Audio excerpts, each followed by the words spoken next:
For the first time, along with urgent goals such as ending malnutrition and securing safe water supplies, the United Nations has adopted a specific goal on protecting the ocean, the 2/3 of the globe that provides billions of people with food and livelihoods.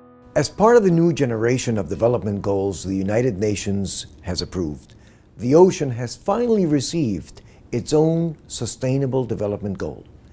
At the Global Ocean Commission, we are absolutely delighted. We had highlighted the importance of this being the case, which will facilitate better governance and a rescue package for the ocean being put into place. The Global Ocean Commission's 2014 report recommends a set of steps to ensuring a healthy, productive ocean for all. Many of these are mirrored in the Ocean Sustainable Development Goal, or SDG14. As with all the SDGs, the devil is in the implementation. A central requirement of SDG14 to be delivered by 2020 is reforming the subsidy system, which keeps a fleet of ever more powerful supersized fishing vessels on the open ocean for months at a time and still able to turn a profit. The oceans are the lifeblood of the Pacific, and that's why recently New Zealand announced the establishment of the Kermadec Ocean Sanctuary. It is very large, 620,000 square kilometres. To give you some perspective, twice the size of the landmass of New Zealand, 50 times larger than any national park we have in our country. We did that because we believe in the environments and sustainability of the oceans, which is critically important.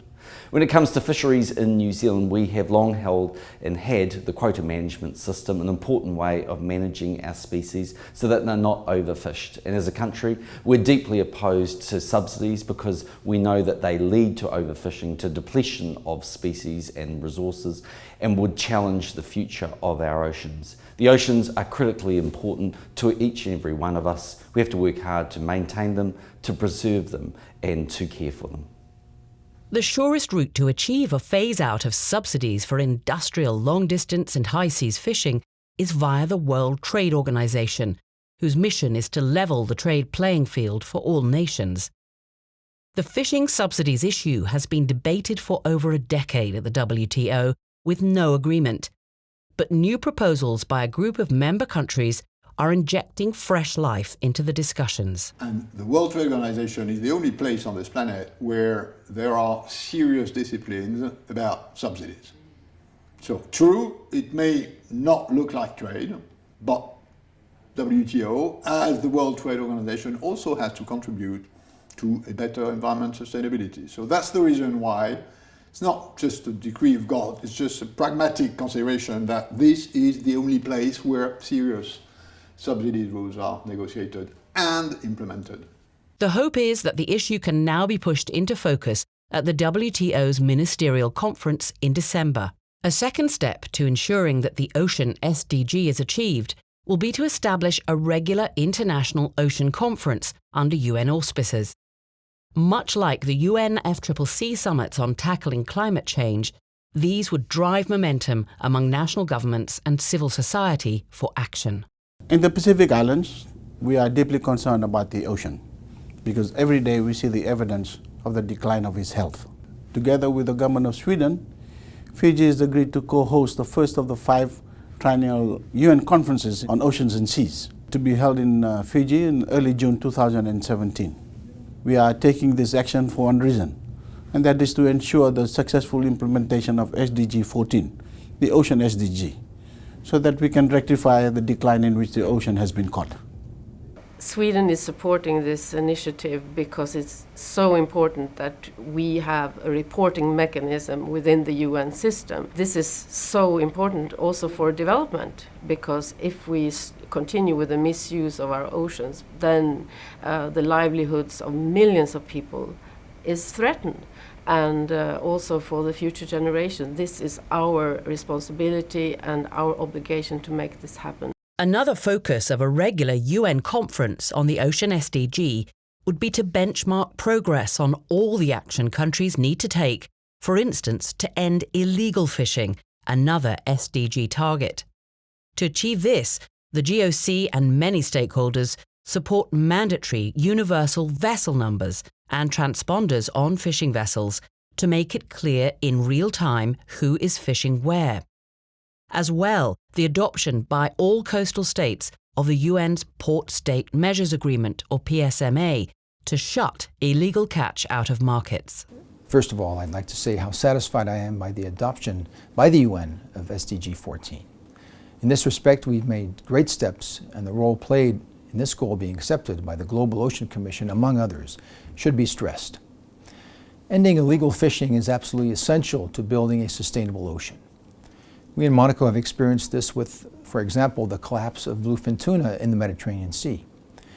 It's estimated that in some regions up to 40% of fish captured at sea is done so illegally. There are so many actions that the international community can and must take to help us reach the SDG targets. Some might question whether protecting fish and making fishing sustainable deserves to rank alongside ending poverty and hunger in the UN's 2030 development agenda, the major perennial challenges faced by humanity. But to those feeling the effects of massive industrial fishing pressure, often conducted outside the law, the issues are all connected. Aujourd'hui, les océans font l'objet d'un pillage systématique, d'une surpêche, créant du coup un abandon pour des milliers, voire des millions de personnes qui vivent de la pêche artisanale et qui, au lieu aujourd'hui d'avoir des ressources qui sont pillées en haute mer, sont obligées de s'adonner à des activités criminelles ou en tout cas d'alimenter l'immigration. Et tout cela mérite que la communauté internationale se mobilise pour davantage de réglementation et faire en sorte que la pêche soit durable, que la ressource certes soit exploitée, mais en respectant les conditions du renouvellement de toutes ces ressources halieutiques qui sont une source de protéines essentielles pour l'humanité. Protecting the ocean is necessary if we want to protect the fishers, and vice versa.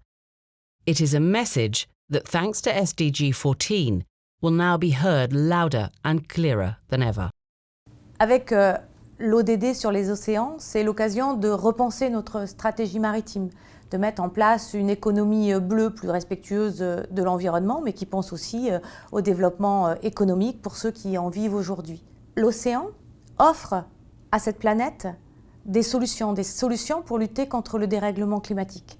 Et c'est quelque chose qui, aujourd'hui, doit être pris en compte.